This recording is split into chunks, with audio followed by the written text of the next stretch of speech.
اما شب رمضان قیام، پیامبر صلی الله علیه و سلم دنباله حدیث فرمودن من قام رمضان ایمانا و احتسابا غفر له ما تقدم من ذنبه.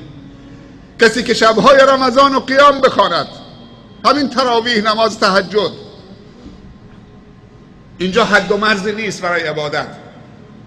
درسته بعضی گفتن که پیامبر در رمضان و غیر رمضان بیشتر از 4 سلام نخونده و بعد خاتمه داده با وتر، ولی منعی هم نیست. منعی هم نیست. چقدر زیباست که این قیام با تلاوت طولانی آمیخته بشه.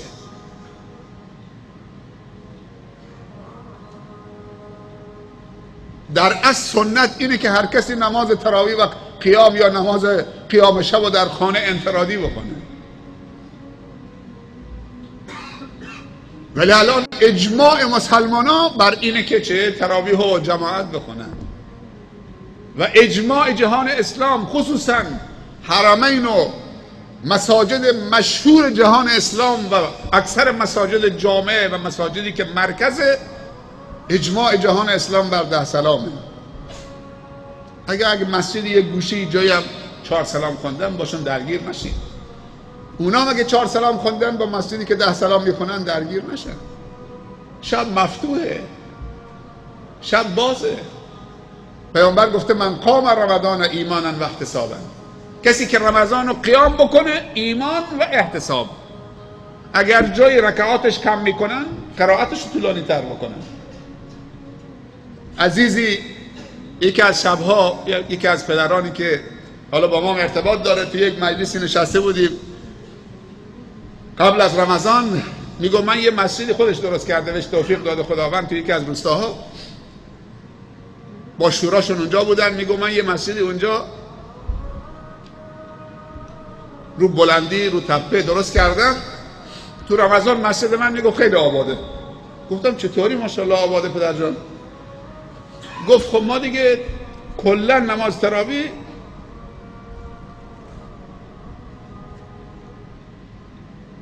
اولا که 4 سلام میخونیم، دوما که این 4 سلام هم تو هر رکعت دومش قل هو الله میکنیم. یعنی 4 سلام که عدد رکعاتش رو کم کردیم، از اون طرف هم چه آمدن قرائتش هم کوتاه کردن، یعنی هم الهاکم التکاثر قل هو الله احد یا والعصر قل هو الله احد. یعنی گفت نماز عشا و نماز سنت بعدیه از بعدیه عشا و 4 سلام و نماز وتر همه چه 10 دقیقه ربع ساعت تمامه. میگم مسجد ما خیلی آباده. همه جمعیت گفت که ببخشید شیخ سوال دارم، یعنی کار ما اشتباهه؟ گفتم نه اشتباه نیست، اشتباه نیست. گفت خیلی هم طرفدار داریم، معلوم طرفدار داریم. آدم خوشمشرب و شوخ طبعیه. شوراشون هم همراهش بود. میگه شیخ الان کار ما اشتباهه؟ من نمیتونم بگم اشتباهه. قل هو الله هم سوره از قرآنه، ادا میشه. ولی انسان وقتی میتونه یک حافظ قرآنی یا 2 تا 3 تا حافظ هر 3 سلام هر 4 سلام یکی از حفاظ خودتون بکنه، به جوانان مجال بدید.